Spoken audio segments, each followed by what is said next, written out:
Good evening, people. Hope yous are all doing well, keeping yourself all safe and ready for another excellent show this evening, joined by a couple of FPL superstars, both royalty in their own rights.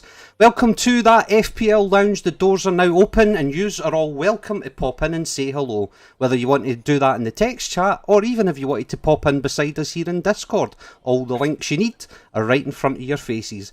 If you are new here, welcome, welcome, welcome. We like to just have a relaxed chat about FPL and find out how we all got on in the previous game week, and then assist you folks with your headaches that you might have for the up and coming game week. I can't do the show all on my own. I need to have the couple of likely lads that are Matt and Boona. Hello, yous two, how yous doing? Hello. Yes, Hello. very good, thank you, mate. Good, Yourself? good. Yes, not too bad. We will say hello to you in the chat as best we can in a little second, but we do not want to keep our guests waiting. We know that yous have got no fucking interest in the three of us, and that yous are only here because of the guests we have on. So let's get them in beside us, shall we, Boona, Matt? Yeah, go on then. Let's do it. So, as you all know, we've had some great guests in the lounge alongside us, and this evening is no different. As you'll have seen from the opening titles, we can reach for the sky, we can reach for the stars, but not in this lounge today. We are reaching planets. Probably up there with the busiest FPL creators, if not the busiest, creating excellent content. Jesus, Stevie, put your teeth in. Tottenham, Clash of the Correspondents, the People's Poll, plus if they weren't just creating about fantasy FPL wasn't enough, they go and try doing Sky Fantasy Football as well. This duo really are the OGs of FPL. One of them is a reminder to me, and this shows my age a little bit, reminds me of Stato from Fantasy Football League. His knowledge on not just Spurs, but football in general is second to none. Like, if I said, what happened on the 4th of January 2019, within seconds he would tell us that Spurs beat Tranmere Rovers 7-0 in the FA Cup. He could also tell us that the relevance when I say 37 years, 4 months, 12 days roughly, was the last time that West Ham won a major trophy. And he doesn't like to put the boot in about that at all at any time when he's streaming. Please welcome into the lounge this evening, here to help you sort your heads out with some Game Week 26 decisions, with over 4,500 subs on YouTube, over 23.9k followers on Twitter. We have got the duo that is Planet FPL James, and also the young man that is Suj. Good evening, chaps. Good evening. Good evening. Thanks for having us on. How are you both doing? Good? I don't know what to say after that intro. I feel like we should just escape now while the going's good, Suj. As soon as I said Stato from Fantasy Football Show back in the day, I just wanted to start chanting Stato. And me saying that shows my age, and I'm impressed that you called me a young man. To be honest, when you was talking about January the 4th, I was thinking, oh God, who did we play that day? I was thinking, please don't ask me, because I'm not sure. When you said 37 years, I knew straight away what you was on about. Yeah, you had it. So for the first kind of... sorry? Isn't it 41 years coming up? Oh, I don't know. I just always thought... Yeah, 1980, isn't it? 1980. Oh, yeah, it is actually, yeah. Oh, But sorry. who's counting, eh? No, hang on. Wait. Let me just check when we won the Betway Cup. Oh, we'll be into milk cups and everything soon. For those that are new, for the first couple of 5-10 minutes, we will get to know both James and Suj a little bit better, as if you didn't know them already. And then Boona has been receiving an absolute pile of questions over on the old Twitter sphere. We've already got, believe it or not, and this is the first time this has ever happened, by the way, chaps, so well done to yous two. We've actually got folks sitting in the waiting room already wanting to come in and ask questions live. Yeah, I've just seen it. I can see Arsene Wenger's there. I'm sure he was. And then also for you guys in the chat, it's Matt's chat. That's what we like to call it. So Matt will be scanning through the chat this evening, and over the next hour we'll try and get through as much as we can. So just sit back, relax, enjoy yourselves. And I think Boona and Matt will just get straight into the questions, shall we? Go on then, lad. Righty-ho. So we know yous quite well. We think we know you quite well. As Matt was saying just before we went live, it is a privilege to have yous both in here, and it is weird when we've been watching you for the best part of 2-3 seasons, do you know what I mean? And now we're actually interacting with you. It's surreal at times. But who are the men behind Planet FPL? What are you actually both getting up to out with of the whole YouTube and Twitter sphere? I think that's one for Suj. Because what you see is what you get with James. It's kind of you to say, I think when people say you feel like you know us or you've watched our videos for so long, what you see or what you hear is what you get. I think that's one of the things that keeps us genuine. There's no airs or graces. There's nothing that there's a performance. It literally is the two of us talking about football. Yeah. Luckily for James, obviously it's full time. He's producing content day in, day out, keeping our Slack community active and so on. And for me, I run a packaging company that we've got our fingers in a few different areas, one of them being media and podcast production, which is why we actually got into Planet FPL. Ah, okay. But really, I'm a glorified paper bag salesman by day. You don't need to down it or anything like that. It's good. www.carrierbagshop. I met Suj by being a shit carrier bag salesman. Right, okay. Brilliant, thank you both. Boona, Matt, dive in. Let's get to know the two boys better. Quick question from me. So, where does Manchild come into this then? Who's he? How did he kind of get involved? Is he like related to Suj, or are you just friends? Or no, he's not related to me. Albeit we share the same. But he was working in the media production company with me, doing sort of Facebook ads and Facebook marketing and stuff for people. okay. And that's how I got to know him. And he's a sound engineer by education. He did a sound engineering degree, which is why we have him editing the audio and all that kind of stuff. And his comedy value as well. We keep him around just because of the nonsense that comes out of his mouth. Does he play FPL as well? Tries. Play is a very loose use of the word. Yeah, he logs in. He logs into FPL 3 times a season. yeah, roughly. Brilliant. Excellent. Matt, you want to dive in, pal? Yeah, Matt, do you want to give a shout out to those in the chat as well? There's quite a few people in there today. And you know what? Because you had a go at me last week, I've even wrote some of the names down Oh, wow. this time. Yeah, but that's half the battle, mate. Pronouncing them is the other. Yeah, true. Yeah. We've got Nihao in the chat. We've got Sombra, Sam Pile, the meme genius. We've got Steffi Anderson, Anish, Armac, Carmen, John, the flying Scotsman. We've got Sir Cartier. We've got FPL Dan, Davey, Rupert, Blonkers, Jason, Jabat, Jeno. We got You shit. can breathe. You can breathe. Get You on can with breathe, it. mate. Let's get on with it. The question I want to ask, and the main one, is it's kind of flicks into this game week. James, how bloody long does it take you to work out where the fixtures might bloody drop? Because I watch your videos and it's just like, I don't have a clue, mate, what you're on about half the time, but it's interesting to watch and listen to. It's all a fraud, basically. I just Just a front. no, it depends, doesn't it? It's for me, it's all logical. It goes over my head that most people can't see the picture of what may or may not happen. So it all feels logical for me from I think from being a kid and going all the time to Spurs and going, oh, well, that midweek's free. Maybe we'll play that rearranged game there. So that sort of thing, long before fantasy, has always kind of been a part of my thinking. So it just feels logical. It's about putting the pieces of the puzzle together. Like in the case of the Tottenham Southampton game, like we know if Tottenham get to Europa League semi-finals, it can only be 32 or 37 as it stands. That sort of thing just feels logical to me. That's interesting. Because honestly, these two sit in hangouts with us, because on the Discord we have a hangouts bit where we can just all chat like this, but with everyone in the community. And the amount of times these two have tried to describe and explain stuff to me of where fixtures might drop, and I'm just like, I'll just wait for the game to update and then I'll do it. Till then, no, I think it's pretty straightforward. I just think if you've got the time to do it, is the only issue there. To be honest, that's all it is, because it's a lot of it's a bit of tedious kind of research and stuff. But in essence, we could all be Ben Crellin. Not discounting his work. He's brilliant. Let's Jesus, just make that Boona, clear. just go straight to the jugular. As James has said there, we could all do it. It's just it's common sense, really. Yeah. So, Suj, I know you kind of touched on it, mate, right? Like, how you and James and Manchild got into the whole podcasting game for FPL. But how did that actually happen? Was it one day at work you thought, let's just do this?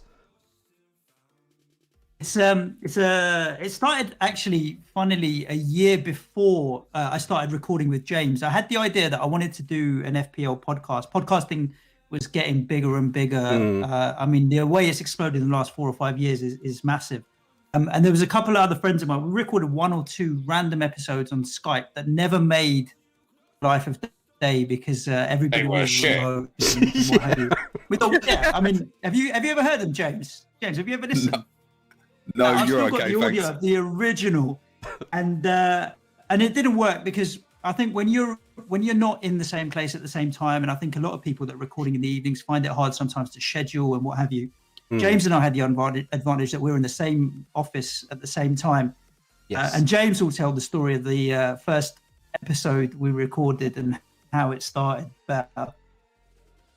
Well, you came up to me after I won the work mini league. I actually had my best FPL season that season, finished 21k, and you said, "Do you want to do a podcast?" And I said, "All right then." And then I think like the next day, it was like, "Do you want to do it now?" I was like, "Okay." And that was the preparation that went into episode 1, and not a lot has changed 600 odd episodes later. Since and we had the mics ready to go. That was it. Yeah, we sat around this little table. And afterwards, finished recording. It was rubbish, obviously, as everybody's first effort is. You said, "Do you want to do another one next week?" I said, "Okay." And then it was the same the week after. And then, yeah, here we are later doing 10, 11 shows a week. It is what it is. But there's no romantic story to the start or anything. It was literally, let's just get the mics on and go. But I do remember the way it's kind of grown, because it used to be we used to do one show a week. We try and wrap up the previous week and prepare for the next week in the same show. Okay. And a few months later, we're like, you know what? Let's do a review of the game week, and then we'll do a separate preview of the next game week. Yep. Now we're doing 2 shows a week. And then we're like, you know what? Let's do a review and a preview and a Q&A. Now we're at 3 shows a week. And then it just, before you know it, you're at 5 shows a week. And then we launched the Patreon, and every single day there's some content going out now. Yeah, no, it's madness. James, am I right in saying, are you doing it almost like full time now? Yeah. This guy pays me, yeah. This guy pays me.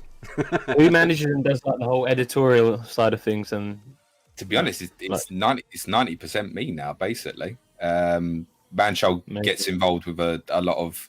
He can do certain things like the thumbnails for us on YouTube. He puts a couple of micro videos together for us and stuff. But in terms of the what you see, what you get at the moment, nearly all the editing is done by me, unless there's a major issue with it, in which case Manchal's he's the greatest mind I think any of us have ever met. He's beyond the stupidity. He's a genius, and he'll fix just about any problem. It's brilliant, mate. Honestly, it's inspiring the amount of work that you guys put in. How many hours a week would you say you put into it, James? Well, Suj is here, so I'm going to say about 80, mate. Yeah, of course you are. Listen, double it up. The hours watching matches doesn't count. You can't say that watching the matches is work just because you're there have to talk about it. Bloody hell. That's 90 minutes. Suddenly that's a working week. To be honest, yeah, if you exclude the watching of games, which I feel like that's kind of the preparation of what we do, Suj, then I guess, yeah, it probably is like a normal person, like 35 to 40, something like that. Yeah.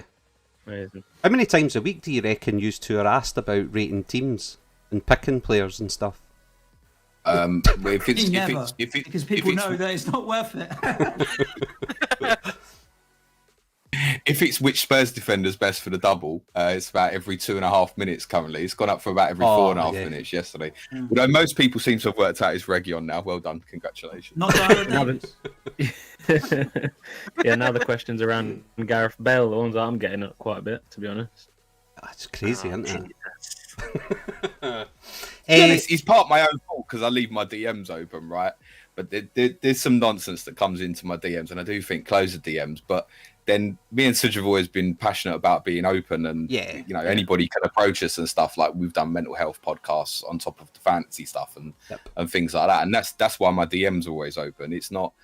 I always say this. The guys like Matthew will know this on my streams and stuff. I always say it's not to send me a screenshot of your team and say false, because I haven't got any. I see 500 images a week. I don't really care.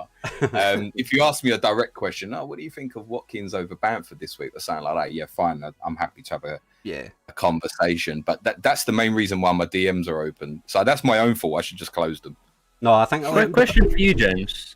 Question for you. Yeah. Of the various pieces that you do over the week, what would you say is your most enjoyable? Clash of the Correspondent, preview, reviews, Ask James. I really enjoy Ask James, by the way. I think it's brilliant. Thank you.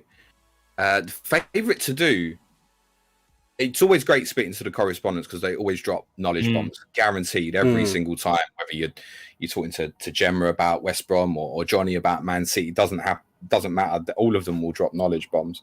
To be honest, the thing I enjoy most to do is I do Zoom calls with the advanced tier patrons we have. That's genuinely the most. If I have one of them in a week, that's genuinely the most enjoyable hour for me, because there's no pressure then in terms of from a content. It's a relax, it's a chat. We can talk about anything the guys want to, be it football, non-football, fantasy, non-fantasy. So that's actually what I look forward to the very most in a week. In terms of the podcast, I think probably it's still the main podcast we'll put out straight after the game week's finished, because we'll cover everything basically.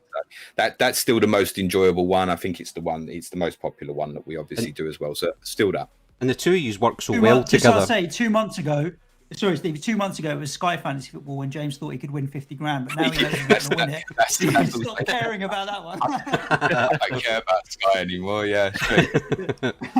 But no, as I say, like your main one when the two of you is together, it's such good chemistry that the two of you have got, and it is, as you say, it's a joy to watch, so you can see that it's obviously a joy to create as well. You know what? We will give you the opportunity at the end of this to plug yourself and what you do, and most people know you anyway. But I'm intrigued in what you said there. Like you're doing the whole Zoom call thing for your advanced tier patrons. Could you tell us a little bit more about what's involved with your Patreon? So I know you don't actively kind of market it or anything, but we do. Know. We just don't on the 25th of the month. We do it on the 1st. Don't sign up now. Sign up on the 1st. You get more value for money. So what do the tiers kind of comprise? What sort of, what do people get out of interest? I'll go then. Yeah, go on, James. You go. So the basic, I'll do the basic tier, £3. Useless. You do the basic tier, Suj. A basic tier is £3 a month, and you get access into our Slack channel. So we've got just under 400 people in a Slack community. I think the thing if you imagine our Slack community, imagine the Twitter community from FPL, but where there's no negativity. So you've got people supporting different clubs, all helping each other, loads of different chats on different channels. We have a Match Day Live channel where people are interacting when there's games on, Sky Fantasy Football channel. To loads and loads of good football and FPL chat in a closed community. There's no negativity and everybody's supportive of each other. Question for you on that, Suj. Are injections considered negativity if I was to join? God damn it. Probably. I can't stand it. I love you, but I can't stand it. Banned. Insta ban. Brilliant. There's Phil's in the chat. He's saying there that the quizzes are the best, James. So what happens with the other tiers? So that's one of the things we do on intermediate tier. So the guys are going to have that in about an hour. Actually, we do a quiz every Thursday. So essentially, intermediate tier there's an extra 5 podcasts a week. So on Monday we'll do a Q&A, which if you think of the last 10 minutes of the main podcast, it's that kind of riot for about 45 to 50 minutes or so.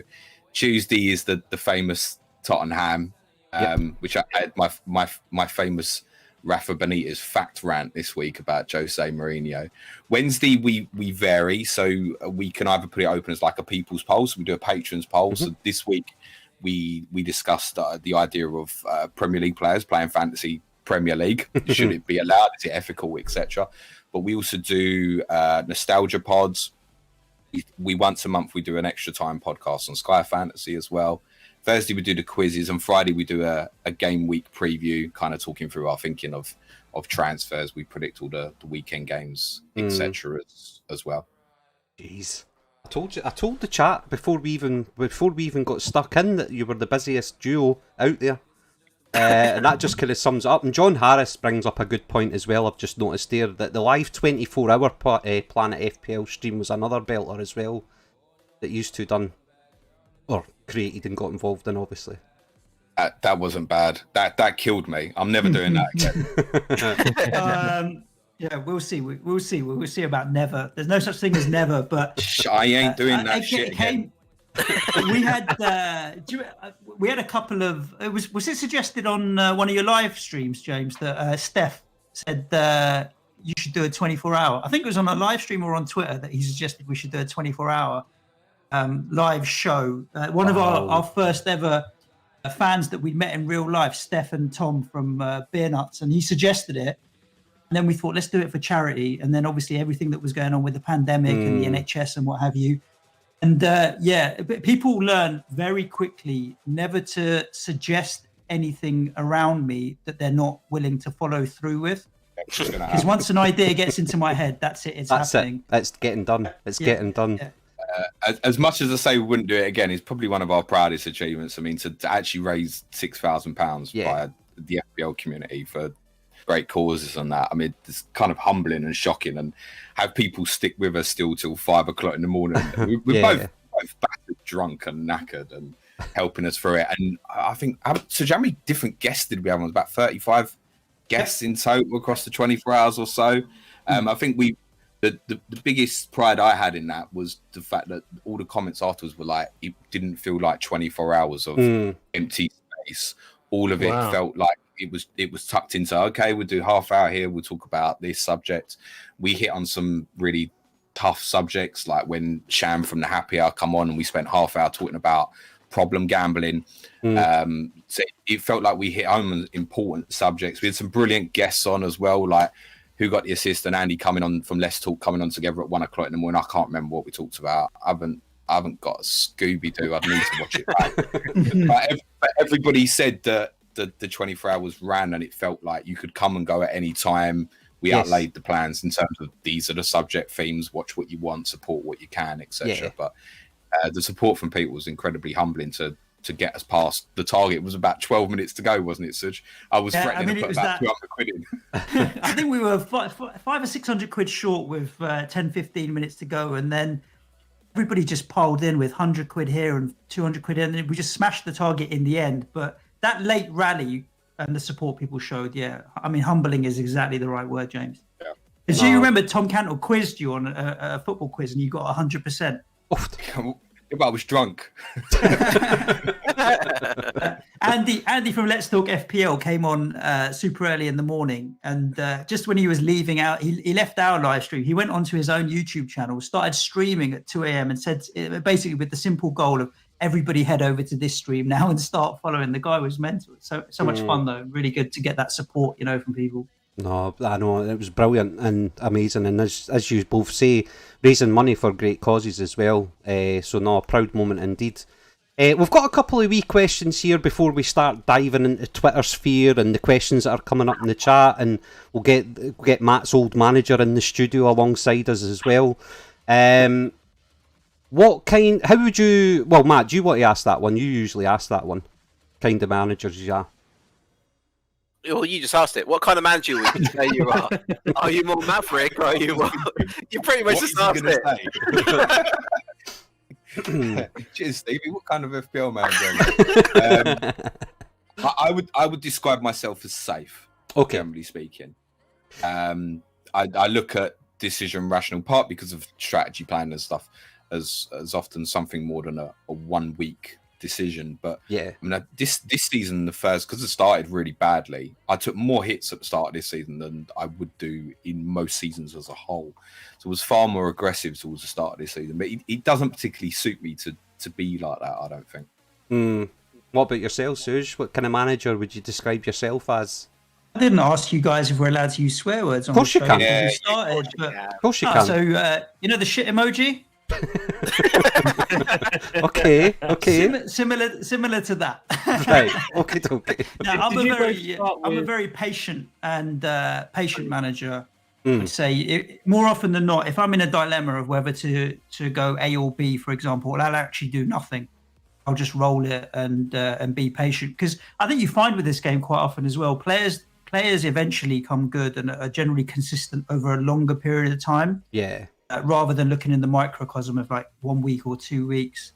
Probably like an example would be Marcus Rashford this weekend just gone. I'd held him for quite a while, knowing that I was going to keep him up until Newcastle, blanked a bit, and then finally did deliver. So I'm a very patient manager, I would say. What was going to? We've been doing these just for the last few months now, and in that space of time, pretty much everyone that's doing well in the world, including all of the current number one, it's kind of slow play, and catchy monkey type style. And Buna and I are certainly not that type of FPL manager, but it's definitely making me think about how to approach the game when you speak to the likes of your late risers, etc.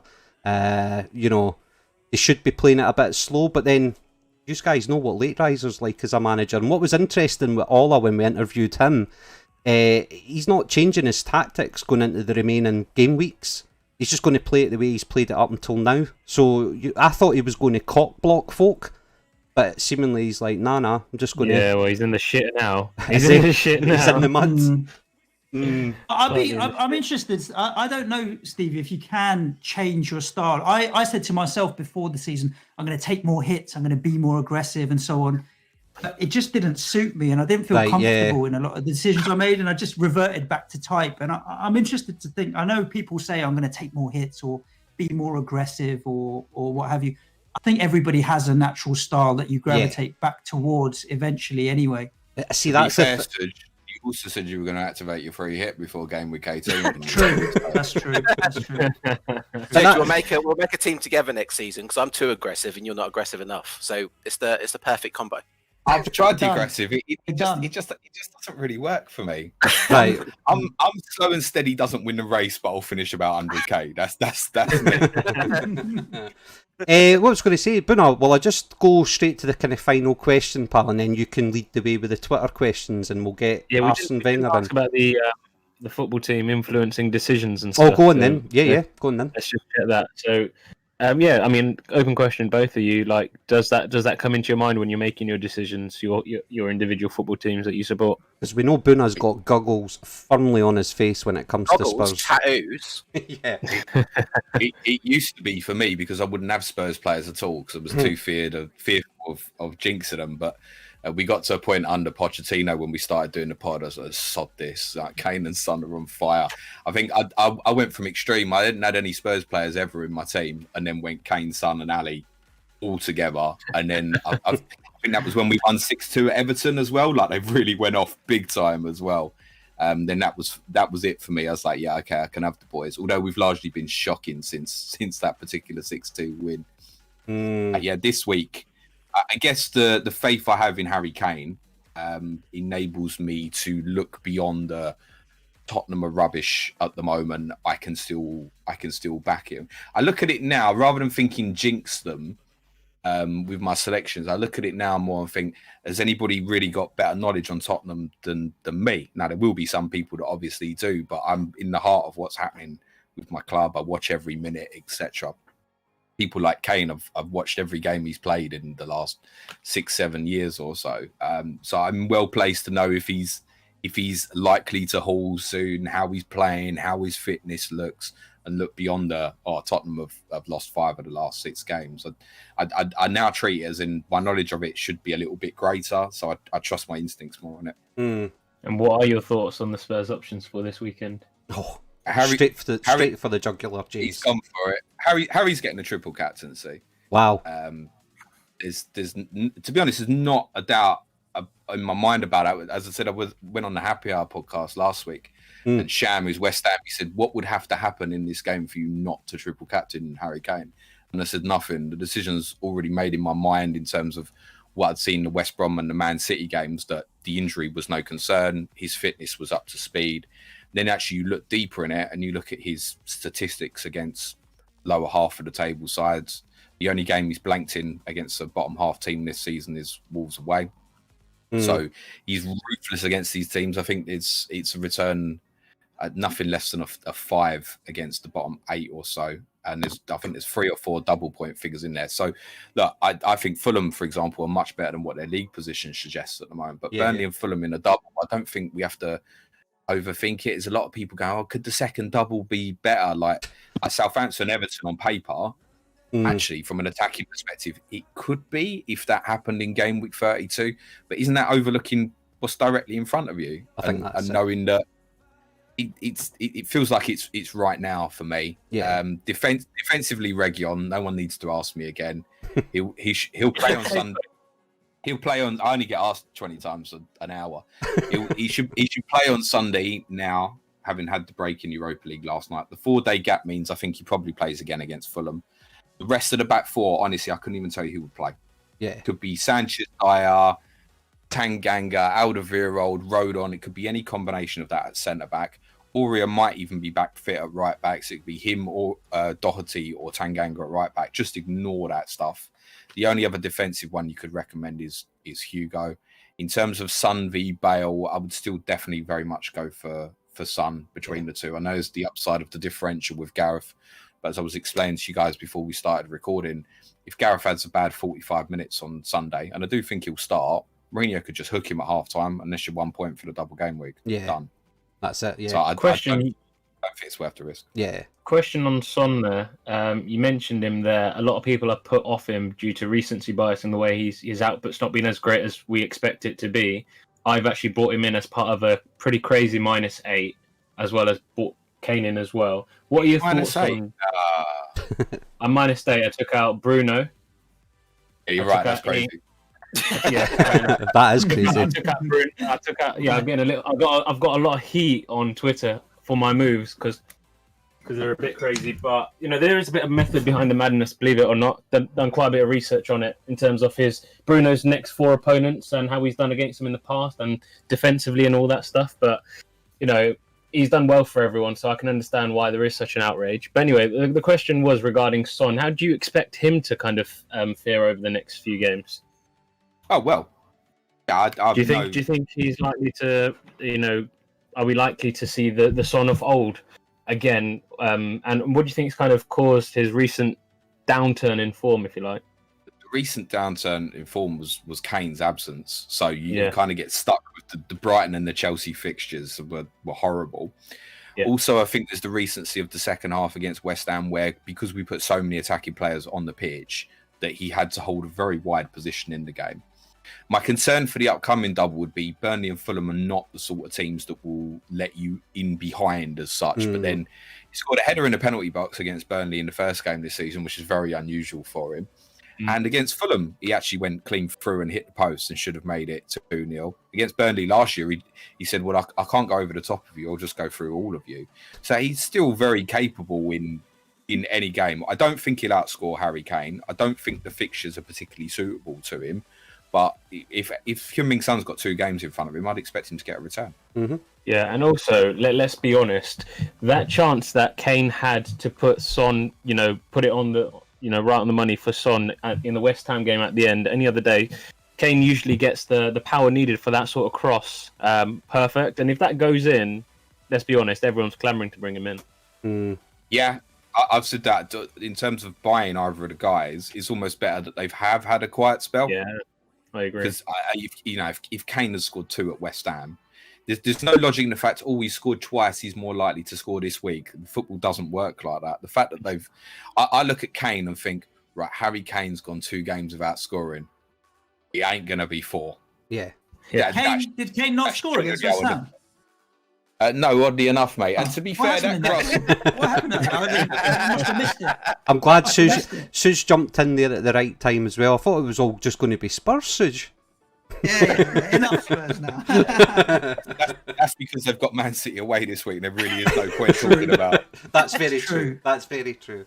I suppose, though, Suj, on that, though, does West Ham, and I'm laughing, please, I apologise in advance, but does West Ham influence your decisions at all at any point? Up until previous seasons, no, because we just haven't had good seasons. We haven't been playing well. We've been at the bottom half of the table and what have you. But this season, definitely, I'd say. I mean, West Ham have been one of the better sides. And the thing with West Ham compared to likes of Man City or clubs that have a bit more depth is that there are only a handful of players to pick from. It's not like City where you don't know who's going to play and who's going to get the returns. And so you're kind of gambling. With us, it's only been 1 or 2 defenders. Suchek really from midfield and Antonio really from the attack. So you know where to go. If you want a West Ham asset, there's only a handful of places to go. I mean, Creswell, he's sitting as the highest scoring defender in FPL right now. Suchek's top 10 in midfield and he's only 5 million. And Antonio is always consistent. It's just his injuries that let him down. So that's what I kind of like about West Ham is that there's only a handful of places to go. So it's not like some of the other clubs where, like last weekend, would it be me or Tarkovsky or Lowton or what have you? There's only really 1 or 2 to go with us in each position. So that makes it a bit easier when choosing West Ham. I do think with West Ham for this FPL season, though, it's kind of done because our fixture run is so bad for the next 5 or 6, and then you're down to the last 4 or 5 kind of games of the season. I don't see a lot of people going back to West Ham. I'm slowly moving away now, really, but they served us well. No, definitely. Right, well, I'll ask the last question that we ask all our guests. Arsene Wenger's in the studio waiting. So, Arsene, if you just make sure you're ready to unmute your mic and make sure that the streaming that's not playing in the background, and we'll get you in the studio and you can ask James and Suj directly your question. But the last one for you two, you have to put yourself in a situation here, both of you, and then we'll take your honest gut reaction. So, to use both, it's the final seconds of a Champions League final and you're through on goal 1-on-1 with the keeper. You're just about to lace the ball with your boot when out the corner of your eye you see your strike partner standing next to you. Now you know that if you pass to him, he's surely not going to miss because it's an open goal. It's the keeper's 1-on-1 with you. However, Suj and James, it's you that's got the ball at your feet. What are you doing? Are you smashing it or are you passing it? James, we'll come to you first. Passing it 100%. Oh, James, I thought you'd smash it. I guess Suj is going to pass it. Hang on, Suj will smash it. What's Suj doing? Suj will pass. Oh, you're both passing? 100%. Yeah. Can I add into this? Can I add to this? When each of you are in that position, it's the other person that you're going to be passing it to. Will that change your mind? Oh, I'm shooting. That's quite funny because James and I have had we've had this penalty shootout on the cards for ages. We just never made it happen. Okay. Hopefully this summer, if kind of lockdown opens up and we can get cameras and stuff down the park, perfect. we're gonna make it happen, a penalty shootout, and then we'll see James. But yeah, I would definitely pass 100%. It doesn't matter who it is, James, whatever. I'm passing. Excellent. If I looked to my right and saw you, mate, I'm shooting. Yeah. Genuinely. Oh, brilliant. For the record, James has never seen me shoot before. I don't think we've never played five-a-side, have we yet, James? No, I've seen your impression of kick-ups, though, which is Morris. Morris Tanson. Oh, yeah. That doesn't count. That doesn't count. Oh, good stuff. Matthew, I will know that you no doubt have been taking notes of the chat's questions that have been coming through. Buna, I know you've got your hands full with all the stuff coming from Twitter, so for the final kind of 10-15 minutes, we shall rattle through as much as we can. But I think we've left this Arsenal manager sitting in the wings for far too long, so let's drag him in and see what he's got to say. Mr. he doesn't want to come in. I just pulled him in and he just went straight back out. Is he there? Arsene? Hello? Can you imagine if that was actually Arsene? He is there. Yeah. Hiya, pal. How you doing? You good? You're now live in alongside us and, of course, James and Suj. What is your question? You're free to ask and go ahead. I just wanted to say thank you for having me on. No, thanks for waiting about an hour in that waiting room. I was just going to ask, what's your biggest FPL superstition? Oh, good one. Oh, we never had that one before. That's a good one. We've never had that. So, James, Suj, have you got any FPL superstitions? And if you do, what are they? It was the no Spurs ownership, but it doesn't bother me now. I wouldn't say I've got one. I only to double check the team now. For me, religiously, because I do a deadline stream an hour before the deadline. Last thing I do before I hit live is check that team. Although I did that a couple of weeks ago. The famous game week 18 was Suj forgot to activate the free hit. I think you have Lacazette. Because someone in the chat kept saying, there's something wrong with the FPL site, and I thought, I don't trust these dodgy bastards. Let me double check. And the armband was on Alexander Lacazette, and I was like, wow, what is going on here? So I changed it to Harry Kane, as you do, because that's where it was meant to be. But otherwise, that's probably it. I wouldn't say I've particularly got any superstitions now. Okay. No. So you don't put a coin down your sock or anything like that before you go out and play football and stuff like that? To be honest, for me, it was certain things that you always used to do when I went to Spurs, which obviously none of us can do at the moment. But I'd have loads of superstitions for. So I would try and, if we won the previous game, I'd try and do all the same things I did for the next game and stuff like that. Yeah. I always used to, at the old White Hart Lane, I always used to run up the steps. Even though we might have lost three in a row, I'd still run up the steps. There's similar things I always used to do when I went to White Hart Lane, but no, not so much now. I mean, it's age. I'm getting too old to worry about these sort of things now. So you're not running up these steps now. Plus, I sit in the Upper East stand at Tottenham now, and listen, you don't want to be running up them steps. That's a fair jog, mate. You'll be knackered by the time you get there. So, no, I think it's age. I just know we're rubbish, right? So I don't have to worry about the superstition. What about yourself, Suj? Have you any kind of superstitions when it comes to FPL or that?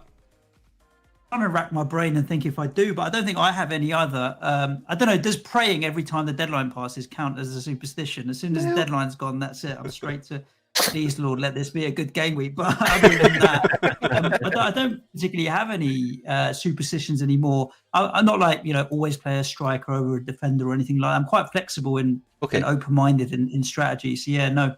Brilliant. Thank you very much. And Arsene, thank you very much for joining us this evening. Sorry you had to wait a little while, but I'm glad you did, and I'm glad that you got the opportunity to obviously speak to both James and Suj. That's what we want to do here on our live streams is on a Thursday, is get you guys in beside our guests so you can ask directly. So no, Arsene, thank you very much for that.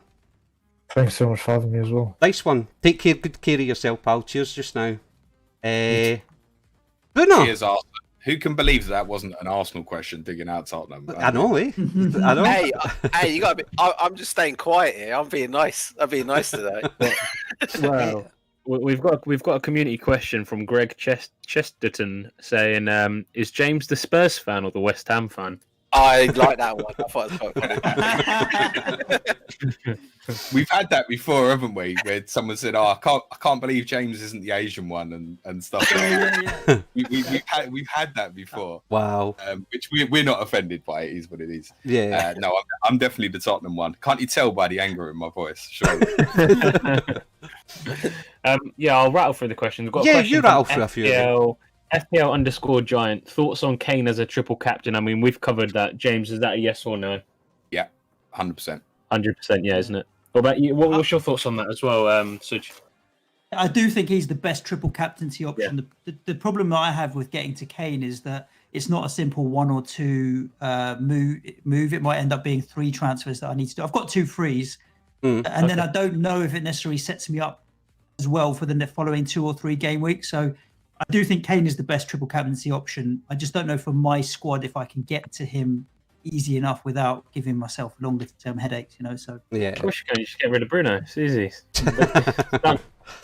Oh dear, you're going to get well bitten with that, I think, this week. That's just me. We'll see, mate. Look at the 3 of his next 4 opponents: Chelsea, Man City, and West Ham, who defensively aren't doing too bad. Palace could definitely hurt me, and maybe he could do something against West Ham, but I don't think it's a foregone conclusion. I really don't. He's got 1 return in 11 appearances against those teams in the past. I know past is the past, but still a bit damning if you ask me. Question from FPL_Safa though. He's currently he's 8th or 9th in the world. Yeah, it was 8th or 9th. Yep. And he's asked, who do you reckon the highest scoring combination of Man City players will be if you had to pick 3 to keep from now until the end of the season? We'll go to you first, Suj. Oh, that's an interesting one. I think Cancelo. Yep. Yeah. Would definitely be in there. Kevin De Bruyne. And I'm going to say Ruben Diaz, just because he's been picking up BPS quite a bit recently, I've noticed. And it's never quite just a 6. It's always maybe a 7 or an 8 if they keep a clean sheet. So I think Ruben Diaz for his consistency in BPS, Cancelo. And then I'm never going to go away from backing Kevin De Bruyne. I mean, the guy is just a genius. So I think if he's coming back and he's in form, the only challenge to that is obviously they're so far ahead in the league that if they do rotate a lot more and focus on the Champions League now, it might be that Kevin De Bruyne isn't the highest midfielder or attacking asset. The likes of Gundo or maybe even Jesus or whoever's fit might outscore him. But I think those 3 would be the ones for me. Mm-hmm. What about you, James? I would put Sterling in there. Notoriously finishes seasons quite well. Yeah. And I think the closer we get to the end, there's more teams that City are going to play in the essential dead rubbers where their opponent's not doing anything. So I think Sterling I would put in now if we're going all the way to 38. De Bruyne, yes, I would put in now. I don't think you can look beyond Cancelo. I mean, he's just a joy to watch as a player anyway. So yeah, I would go those three. Thank you very much for that. Well, we get Fruppert in. He's been there for a wee while as well. And then we'll get back to the Twitter sphere and the chat. Here he comes. Fruppert, hello, good evening. Hope you're doing well. Hope you're still there because you've been waiting for a while. You are now live with us in the studio, so thank you for joining us. What is your question for James and for Suj? Oh, so this is a cracker. Oh God! Sorry. And obviously, for the ones who obviously follow me on Twitter, obviously thank you for the retweet and the like. So my question is, do you think players in the Premier League can be allowed to play fantasy football? Oh. Go on, Suj. We spent half hour talking about that. Yeah, I was just about to say that. Yeah. Head over to patreon.com/Planet FPL. Sign up and listen to the podcast that we did yesterday for half an hour. We did spend half an hour talking about it yesterday. And it was really interesting in terms of the chat because I think both James and I agreed that it doesn't affect them on the pitch and all the rest of that kind of stuff. There were rumours about Grealish being injured from Wednesday, Thursday last week. So was it really the Twitter account that tipped off Leicester that Grealish might be out? Probably not. I just don't think it matters. But James raised a really good point, and I think it was Stag that had the idea, wasn't it, James? Maybe you should talk about the locked answer or what have you. Yeah, Anthony from Who Got the Assist made a really good point, which I noted, which was he was saying like one of the ideas behind next season, which could change the game for all of us, was the idea that perhaps you might be able to hide your team. You'd have locked accounts, so perhaps you can only see teams who you're part of a mini league in, or perhaps like in Sky Fantasy at the moment, you can choose to make your team either public or hide it. So perhaps there's a possibility that the function may be there to just hide your team next season. Now, if you think about it, you go, okay, well, I'll choose whether to make my team public or hide it. But the bigger picture is, what does that do to things like, say, Live FPL Net? How do they get their data? How do we get captaincy statistic numbers, etc.? So do they care though? That might be in the coming year or so what could effectively change our habits in terms of FPL. What's the point in checking Live FPL Net if 3 million of the teams are hidden? Is that going to give us the picture or not? It will. Yeah, I'm sure we still would. But could it be accurate if you've got 3 million teams where you can't see their teams, the players they've bought, the players they own? You can't see anything like that. So imagine you go to check your rival's transfer history. Maybe you can't see that. Maybe you literally can't see anything more than what their rank is. And I wonder if, because of this has become so mainstream over the last week or two, this is a change that might happen going forward. Absolutely. Even my point on it. So in my opinion, and tell me if I'm wrong, is I firmly believe no Premier League player should be allowed to play it for two reasons. First one, Patrick Bamford, who on a few interviews this year has gone, I forgot to captain myself or blah, blah, blah. He is through on goal. He is one-on-one with the keeper. Out the corner of his eye, he sees Rafinha. And he either shoots or he passes to Rafinha. He remembers at the last second, his mate in his mini-league has triple captains Rafinha. So he's not going to, though. Come on, let's be real. Come on. It's fair. We discussed this as an idea. Yeah.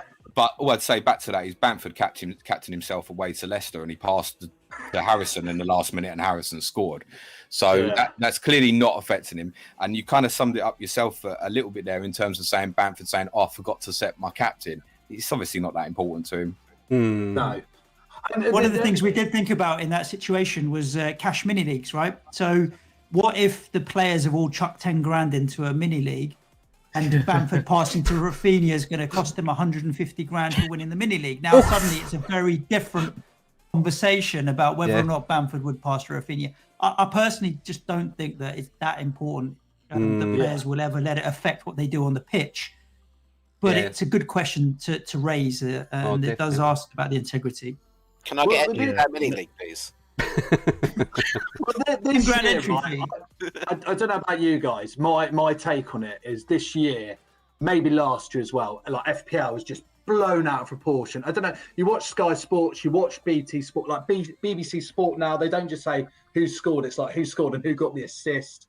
All that. I'll put so and so in my fantasy football. It's just got so big.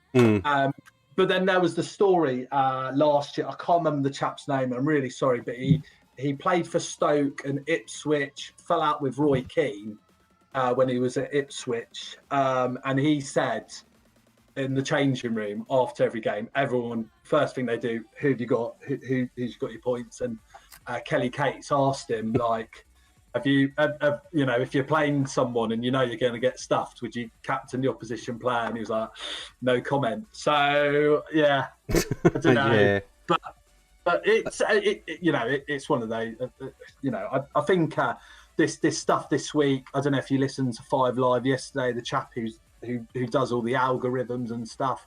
There must be a way to stop it. I mean, with all the fantastic IT equipment out there, and services and all that, there's got to be a way to stop it, but still allow, FPL Live to happen because, I love that during the week. You sit there, I'm on a green arrow, come on, and then pow, wipe that clean sheet, as Mr. Booner will tweet. Yeah, and then hit it with some injections. Fruppert, thank you very much for popping into the lounge. You're welcome at any time. We're just going to gnash through another good few questions, but no, Fruppert, you took good care of yourself, pal. Thank you very much. Nice one, Casual. Take care, man. Cheers. Thank you. Cheers. His Twitter handle semi-casual. Yeah, semi-casual. He's some boy on Twitter, like, definitely. But no, back to yourself or Matt. Anything in from the chat? Because I'm conscious of time here. Because I know, Suj, you were, unless you're sitting in front of the big screen. I've promised to watch the Arsenal game. I don't know why I'm going to put myself through it, but I have with one of the guys here. So, but yeah, questions. Do you need to go now? Because I know you said you were going to head off. I do need to head out. There is an advantage of watching the Arsenal game, because if they do lose today, then that's the season done for them. They're not going to be winning anything anyway. So game over. We're not going to lose. It was really nice to chat. Yeah, It's just really nice to be on and chat FPL with people and have a laugh and have a bit of fun. So. I'm sure James is going to keep you entertained in the next 20 minutes, half an hour, or what have you. Yeah, Suj, the full-time guy, I'll stay on, don't worry. Just take it easy, pal. Suj, take care of... You've been degraded from Thursday night football to Wednesday night football at 5 o'clock, so Listen, mate, at least I know what midweek football at this time of the season is. I'm just getting myself ready to play Fantasy Champions League next season. So thanks a lot, guys. Nice one. Take care, Suj. Thanks very much for that, pal. Guys. See you later. Righty-ho. James, as Suj was saying there, are you okay for another 10-15 minutes or so, pal? Yeah. No, like we can talk with a bit more professionalism now. He's gone, mate. Nice one. We've got an interesting question from the Fantasy Plonker podcast. Oh, brilliant. Towards you, Love James. them. Yeah, they're brilliant, aren't they? One of my favourites, honestly. I've met them a couple of times. They're both great. Have you? Fantasy Plonker podcast. So, Aaron asks, if Spurs win the League Cup this season, but finish where they are now, No, is that enough? I don't care. End of question. Next. Brilliant. Oh, dearie dear. In seriousness, I'm not sure it will be enough, actually. I think if we finish sort of 9th, 10th in the league and beat Man City, anything can happen in the one-off game. I mean, Tottenham's best chance of beating Man City in April is generally putting a wall up in front of goal. And with Man City's penalty record, we might have half a chance on penalties if we're being honest about it. We're not silly. But no, if you can't see that winning a League Cup or an FA Cup, this is what Pochettino tried to change with his philosophy. It doesn't change anything. Okay, yeah, historically it's great. It puts the trophy in the board, but it doesn't improve what's going to happen for us next year. Finishing 4th in the league means you can get better players, etc., etc. It doesn't change anything. So I think if we were to finish, say, 5th, end the season well, and he wins the League Cup, sure, it will start next season. If he finishes sort of 9th, 10th, I don't think winning that game in April would make a difference. Key, if we don't do well in Europa League either. Yeah. What key additions would you make to the squad in the summer? Well, how much money have you got, mate? Blank check, mate. you wouldn't need a lot of money. That's the only thing where I have some sympathy with him is there are so many players in that squad they're just not good enough. But I also do believe he should be getting a lot more out of them than what he's got. I mean, Kane and Son alone should win the majority of football matches. Mm-hmm. A lot of pressure on two people's heads, though, isn't it? You know, but like you say, if you felt, I mean, if you had say Bale into that now, yeah, well, if true. he's looking fit, I mean, if he could be even 20% of his peak, you go, yeah, he's still a top player. So, I mean, if you put that front three together, if you can get Bale at anything near what we've seen over the last 10 years, and suddenly you're going, that front three is as good as anybody's around. But we'll go and sit back and play defensively and not go and press the ball. And that's the problem, isn't it? I said exactly. I said that to you, Bernard, before. He didn't do this earlier on in the season, though. He had a different... and it just stopped all of a sudden. Do you remember? He was actually going in and trying to, score multiple goals, but... I don't know. It just stopped at one point, and he changed his philosophy. Personally, I think that's a myth that we were going out and destroying teams. So the three examples everybody thinks of is the Southampton United and the West Ham games, 2, 4, and 5. Southampton game, we should have been beat by half time. Southampton were all over us, and we scored the same goal over and over again. Southampton made the same mistakes. Yeah. The Manchester United game, I don't know what happened to United that day, but obviously once they went down to 10 men. Obviously, we went and killed them and was ruthless, and we kept the ball properly. But even in that game, everything in the second half, if you ever watch it back, was just completely designed to stop Marcus Rashford getting the ball because they knew that was, with the player short, that was all United had as a threat. So it was still defensive first thinking. And the West Ham game, everybody goes crazy about how good we were that day. So we played well for 15 minutes. And that's been Mourinho's idea is score first, win the game. Goals that were scored in that game, again, all from counter-attacking situations where we won the ball back. And that's essentially the only way we scored the goals. So all of them, the Southampton goals, the West Ham goals, a lot of them come back from winning the ball back, playing into Kane and off. It's the same strategy. So not a lot changed after the West Ham game to what happened in the games afterwards. All that changed was everybody else became a lot more aware of the threat. So when you're playing Brighton, Burnley and West Brom in the games afterwards, they go, well, yeah, we're definitely going to shut that ball off to Son because that's what they look for every time. And I think the other thing for Tottenham is if you think back to the start of the season, there was a lot of moaning about the amount of fixtures Tottenham had because we had these Europa League games where we had to play like Sunday, Tuesday, Thursday, Sunday and stuff. But Mourinho, in fairness to him, rotated the team well over that period and the whole squad was fit. And I think what simply happened was once we got to October, everybody else started to get fit. Where actually Spurs had an advantage in the start of the season. They were fitter than everybody else. Yeah. I mean, I said that to you, Buna, before or when Mourinho went to Spurs. I said, you'll think that everything's all hunky-dory, but give it 3 months and you'll be cringing at times. And I think I think what I noticed as well, like kind of what James, what you're saying, to echo it to an extent, I think what the difference is that when and if Spurs do go 1 or 2 goals up, and they're then wanting to just sit on it, that's where you start leaking the goals as well. Yeah. Do you know what I mean? And that's, as Spurs fans, that would be the bit that I'd be like, the fuck, what are we doing here? As an Arsenal fan, in Mourinho, I trust full-heartedly. He should be a manager for the next century. What I was going to say, I'm going to drag Dredd into the studio, who's a great friend of the show, James, just so you know. Big FPL fan as well. Yep, exactly. But Matt, are you wanting to hit us with any kind of questions that you've picked out from the chat? And we'll get Dredd in there now.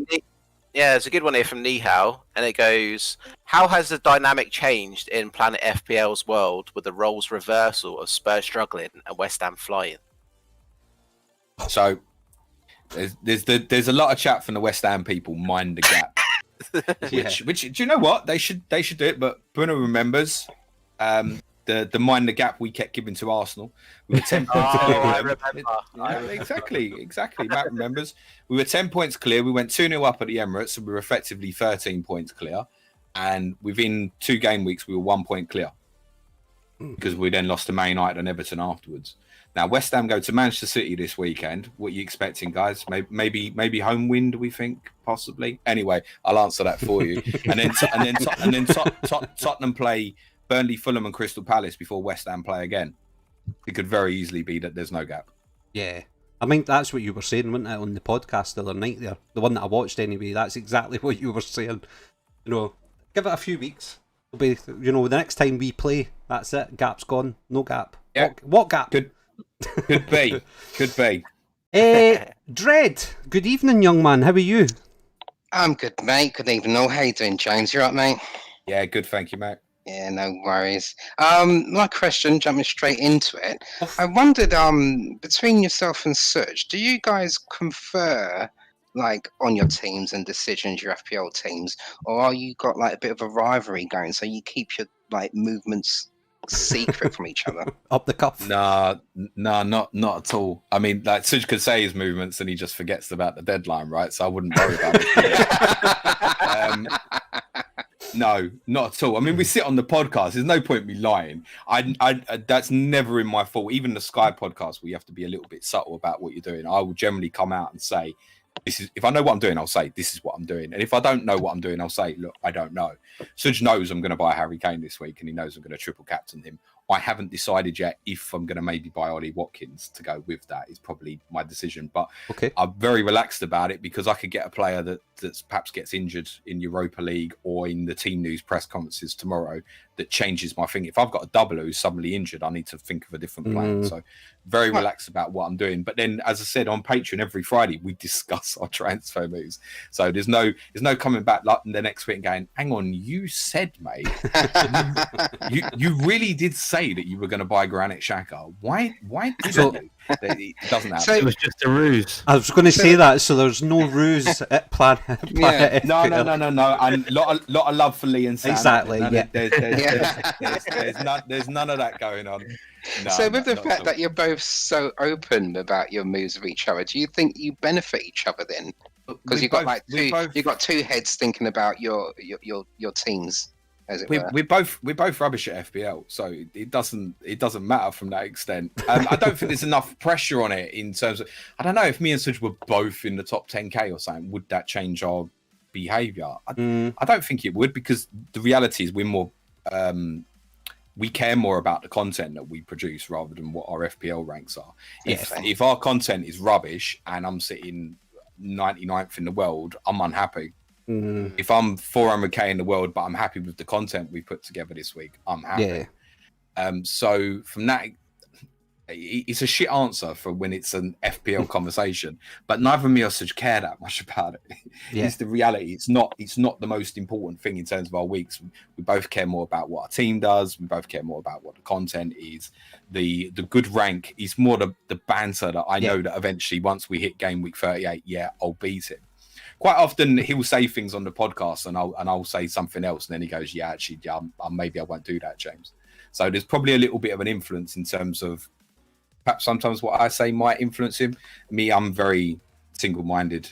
I don't ask anyone's opinion on things just generally. I know what I'm going to do and I get on with it, which is maybe to my downfall that I'm not a great FPL manager in the fact I'm single-minded about things.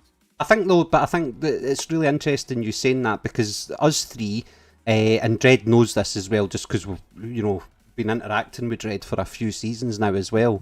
That when we went into doing this, it was very similar to exactly what you've just said.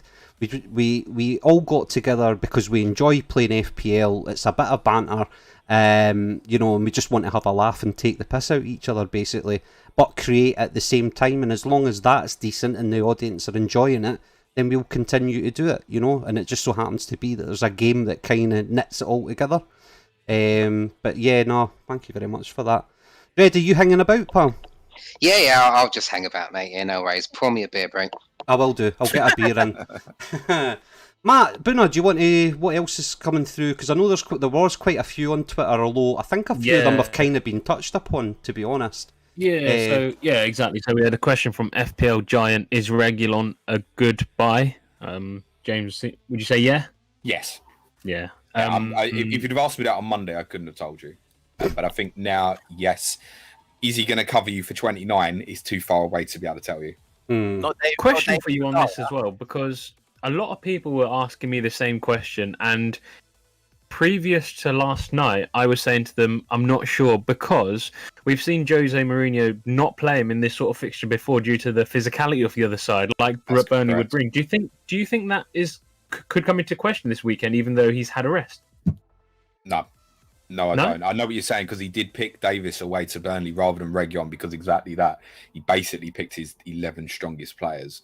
But I think that's out the window now. I think he's seen the importance of Reguilon to the team and how it's hampered us, obviously not having him available. If you remember, obviously at Sheffield United, we played a back three and Reguilon played left wing back. Now, that might have been designed just for Sheffield United because that's how they set up. And in spite of being bad, a lot of teams do alter their tactical structure for Sheffield United, but obviously he got injured afterwards and then the performances went very much downhill. So I think you can see what an importance Reguilon is. The fact that he's so up and down as well obviously allows Son to drift more as well rather than having to hang wide. It's good for Sonny as well to have Reguilon. There's so many pluses with having Reguilon. You're already James. I'm on a -8 already, mate. You're trying. I'm being sold here to take a -12. I need to stop listening. In that case, we already know you've done it, mate. Yeah, exactly. Yeah. Well, no, because I'd have to get rid of Cresswell, who's not starting anyway. No, I've not done it because you are doing it though. If I do it, I'd have to start him and bench one off either Ben Mee, who's got a double, one off Ben Mee, Rafinha, or Bamford. Would you do that though? Because I feel like those three. Those Spurs Next question. Well, it could be a goal. It could be a goal at Arsenal here, by the way. Just seen it flashing up in front of myself. Matt, are you wanting to pick anything out for the chat? I'll tell you what, you three are going to love this one from Natasha. Good evening, all. How am I late to this episode of all episodes? A sprinkle of James on a llama and a boona. Very good.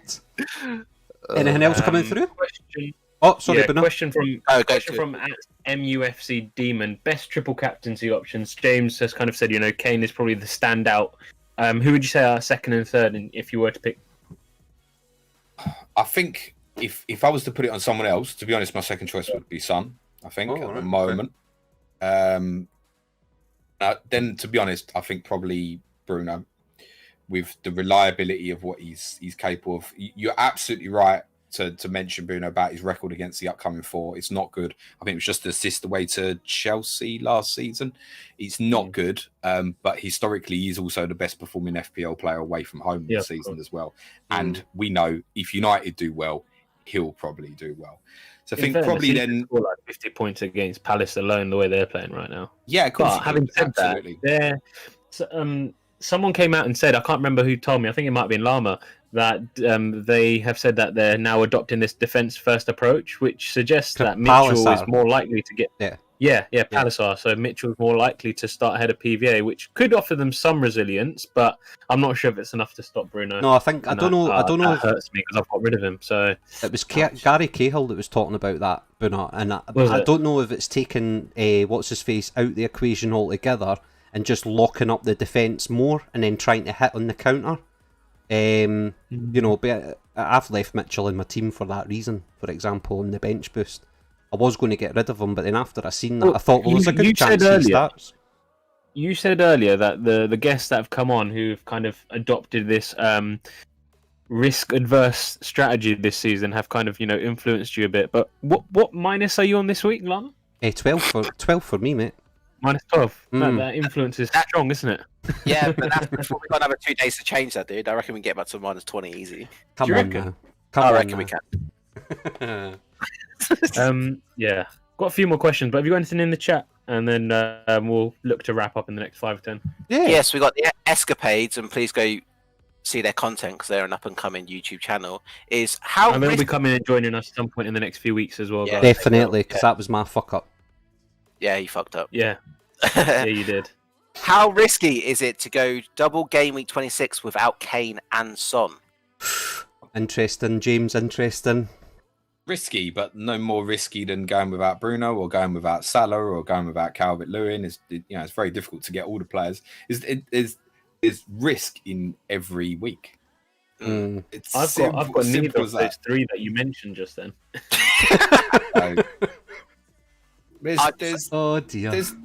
loads of players who could do well this way. I mean, no one's talking about Chelsea.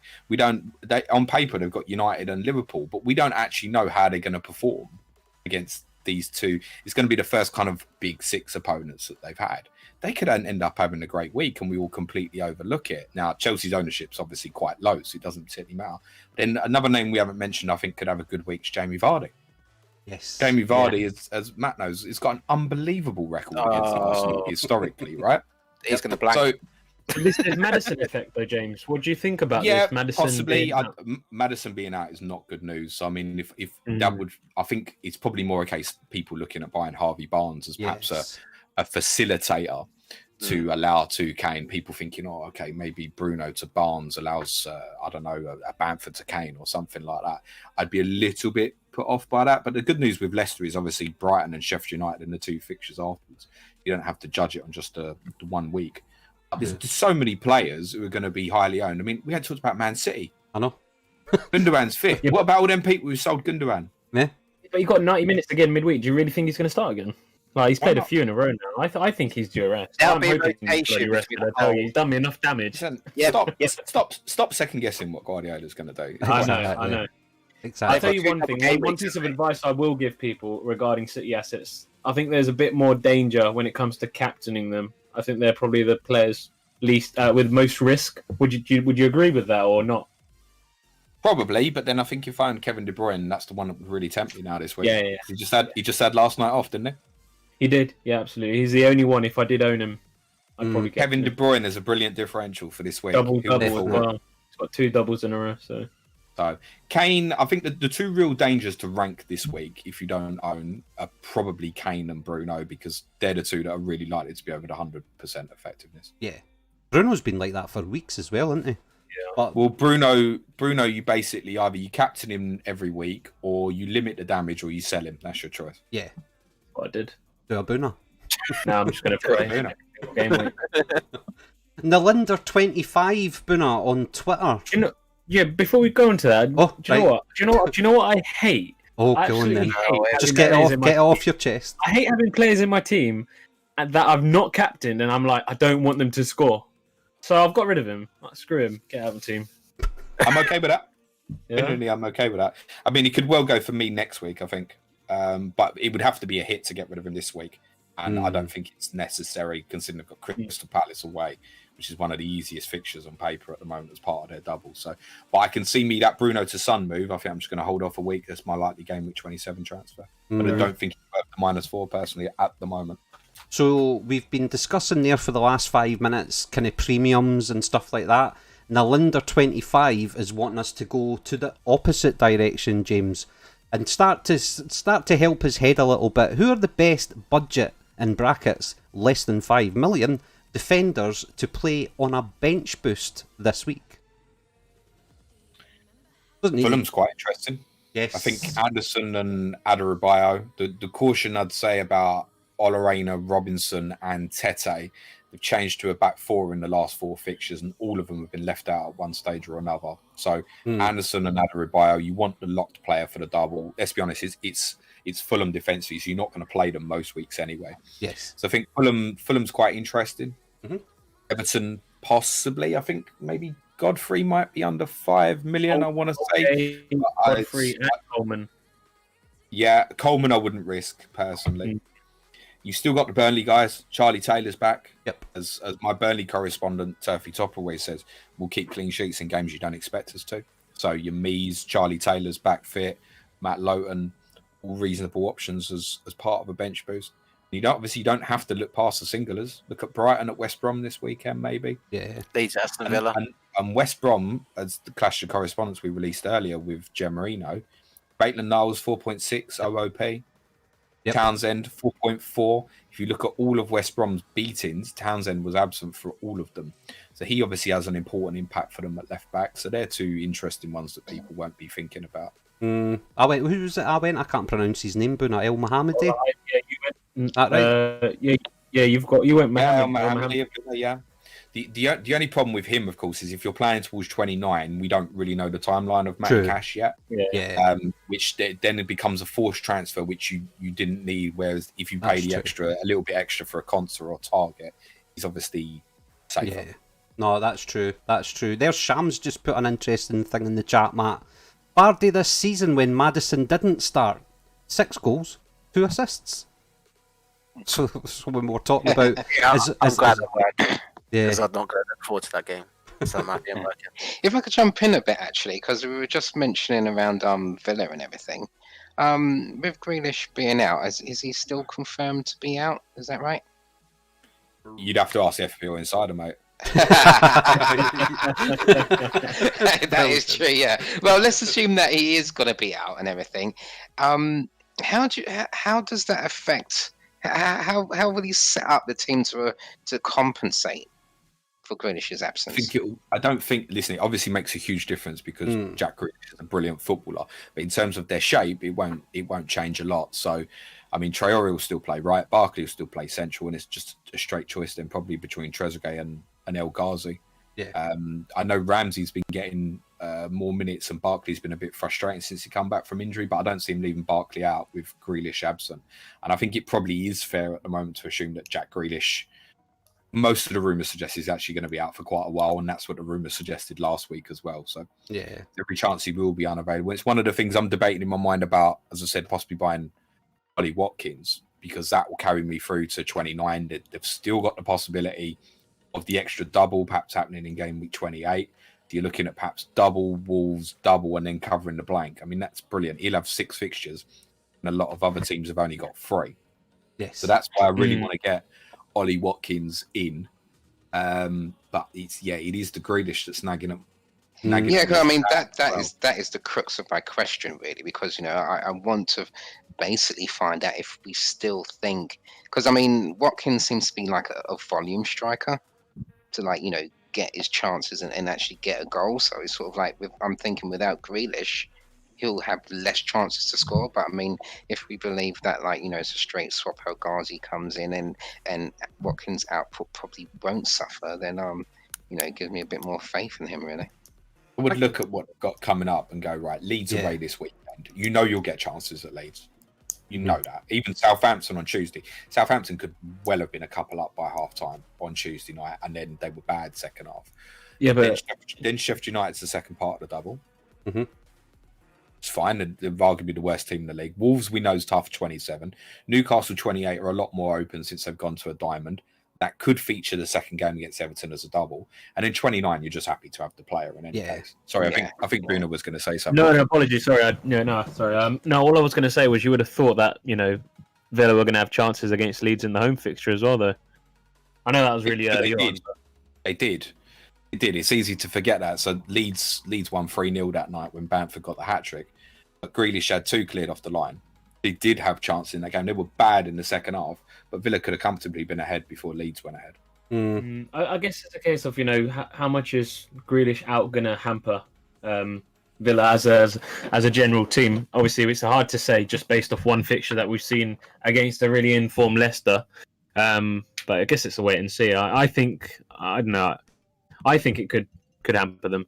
Grealish not having that talisman there, but we'll find out. Yeah, definitely. It's definitely not good news, but obviously, as Sham highlighted in the chat, sometimes when key men are out, other people step up. Like Vardy's stats without Maddison. Yeah. So maybe they realise there's a little bit more pressure on them. I think there's one of the debates we was really having when Danny Ings was out for Southampton and saying, look, Che Adams is having a lot of efforts every week. It's either sink or swim for him.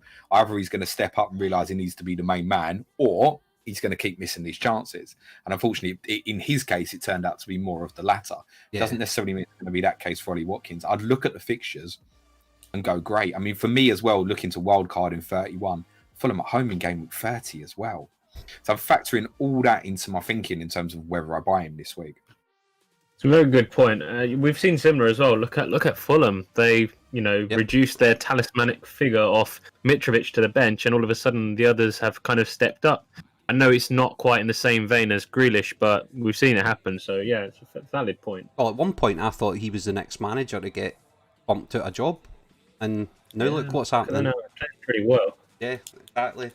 The last one then, James, from Twitter Sphere, and then we'll take a couple more, Matt, if you want, from the chat. And this one comes in from FPL Shez. You want to ask it, Buna?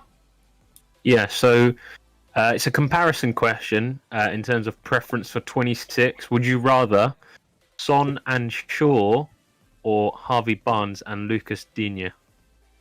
Or 26? Free hit is still available for 29. Son and Shaw or Barnes and Dean. Lucas Digne. Yeah. It's interesting on the COTC we released earlier that me and Sean, our Everton correspondent, we both predicted Everton to not keep a clean sheet in either game. But Luca Digne's got 16 assists since the start of last season, and he's obviously missed a large chunk of this season. So you don't necessarily need the defensive returns from Dean. Dean this season's actually, in terms of his minutes played, is basically equating to an attacking return every 2 games. I think because of that, the potential of a real haul from Luca Dean would make me probably lead to the combination of him and Harvey Barnes, I think.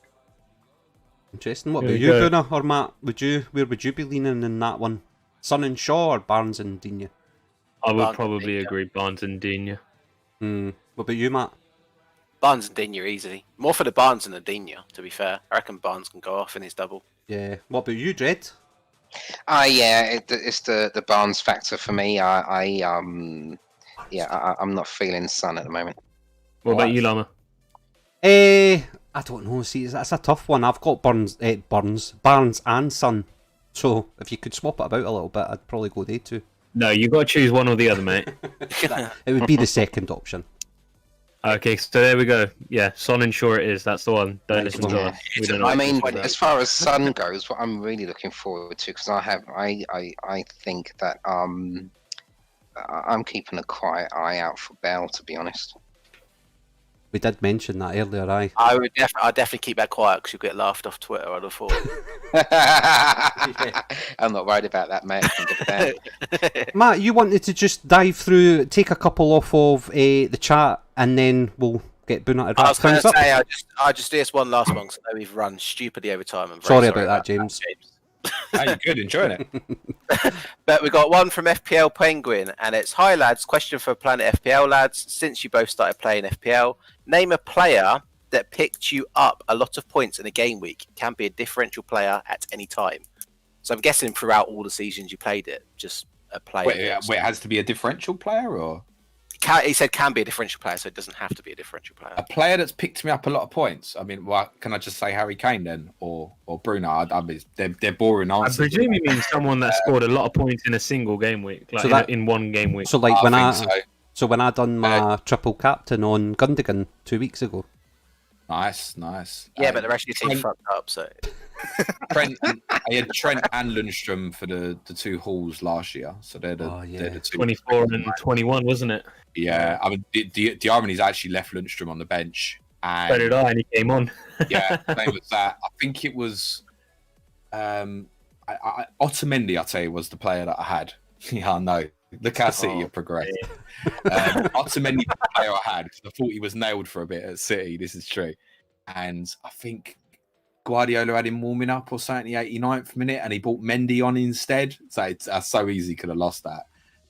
The Trent haul at Leicester was a highlight, I think, for a lot of people as well. Although there was plenty of people that benched him that night as well because it was Leicester. Those would be the 2 that spring to mind. Brilliant. Oh, I've got to ask this question because it's me. King Kun, question for James: what club is Prince Harry going to next season? My son, Kane, Harry Kane. Oh, I assume he said Prince Harry was talking about my son, or the ginger fella who's fucked off to America. I would. No, I'm joking. He'll be at Spurs.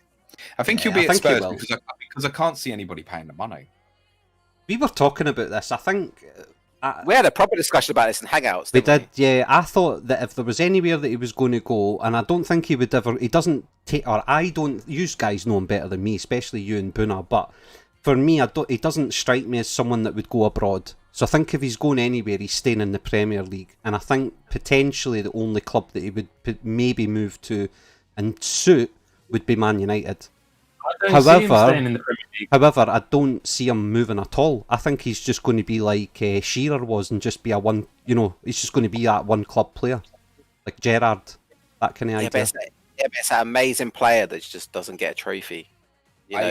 I disagree with the maybe not going abroad, actually. I think that is possible. Oh, right, Yeah. okay, interesting. I think he's got ambitions. He's going to go and play in the NFL when he finishes playing football. It's just, he really wants to go and be a kicker. So that part of his mind is clearly focused towards he's potentially going to go and live in America when his football career is finished. So I think that sort of thing probably is going through your mind. Would you have really seen Bale going and doing that before he physically went and did it? The local Welsh boy and stuff. So I think I could see Kane at Real Madrid. I mean, I couldn't see Kane at PSG, even though Pochettino's there. I don't think he'd go there personally. It would have, but they're probably the only ones financially that could afford to do it at the moment. City, in spite of all the money they spend, and he'd be perfect for City. Yeah. City, that's the other thing. Haaland's going to be available at half the price of Kane this year.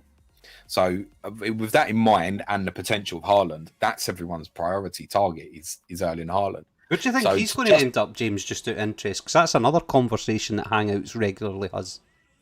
To be honest, there's a lot of talk keeps going around about Chelsea. Yeah, but I think, like, Man City... It's got to be City, surely. You would think so, wouldn't you? You would think so. I think so. His dad played at City as well, didn't he? I don't know if that's important or not. So I think I'd be surprised at the value. And what I was going to say about City is City don't spend £150 million on a player. They buy a lot of players, but they're all at 40, 50 millions or so. They haven't had that kind of outrageous buy yet. So I don't see City paying 150 million for Kane, particularly under the scrutiny they've been under with FFP over the last couple of years. United could spend the money, I think, but I'm not sure that they will. Obviously, the money was there for Sancho, so we know that it is there.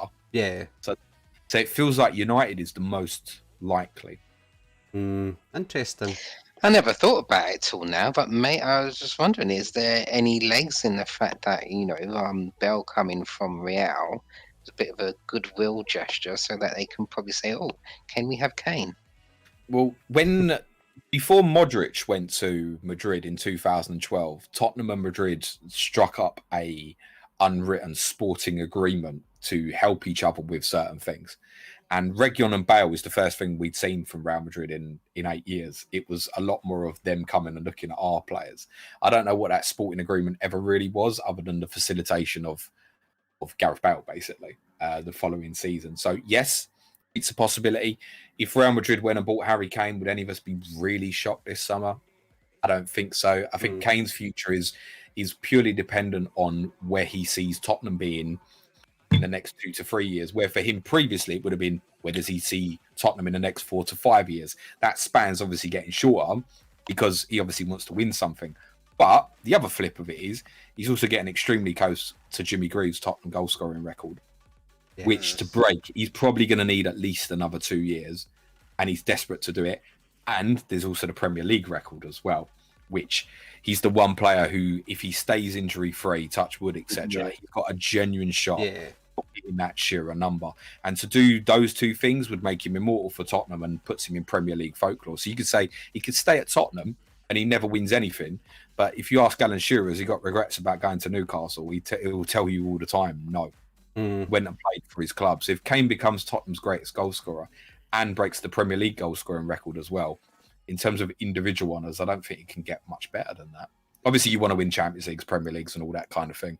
But individually, that gets your immortality a little bit, doesn't it? Yeah, definitely. Nice one. Anything else, or is that we want to wrap things up, Boona? I think. That's a good time to wrap up. Go for it then, pal. Let you lead the way. Brilliant. Yeah, so James, it's been an absolute pleasure, to be honest, mate. And thank you as well to Suj for joining us for a good part of an hour. That was really insightful. Keep doing what you're doing. If you're not already aware of who Planet FPL guys, I'll be shocked. But before I continue, James, please do plug yourself. Plug away. Yeah, my name's James. I'm one half of the Planet FPL podcast. I'm the one who gets paid to do this shit. full time. We release 5 podcasts free to everybody every week. We have obviously Clash of Correspondence on a Thursday, Sky Focus on a Wednesday, our game week reviews Monday or Tuesday. We have our People's Poll podcast, which aren't always FPL related. Sometimes we hit home on some of the tougher subjects like racism in football and mental health and stuff like that as well. I stream on YouTube mostly on Fridays and also in the last hour before deadline as well. And we obviously have our Patreon. If you want to support us, please don't support us because you think you're going to become better FPL manager. Please do it because you're supporting the content that we produce, and we do from intermediate tier produce an extra 5 podcasts every week on that platform. And at advanced tier, I also do additional articles and videos for the advanced tier guys as well as those Zoom calls, which I really enjoy. Pretty cool. Yeah. Excellent. Awesome. Brilliant. Yeah. So, thanks for those of you that are new to the channel that have joined us this evening. There's been a lot of people in the chat, so it's brilliant to see. I'm sure you've been here for James and Suj and not for us guys. However, if you have liked what you've heard today, please do consider hitting that like button and subscribing. We have had some pretty cool guests on in the past, and I'm sure that will continue over the next few weeks, including late March. We'll have Josh Bull on, who won FPL last year. So that's going to be pretty interesting. So other than that, guys, all the best for the weekend, and we will catch you very soon. Take care. Nice one. Take care, folks. Cheers.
Stop.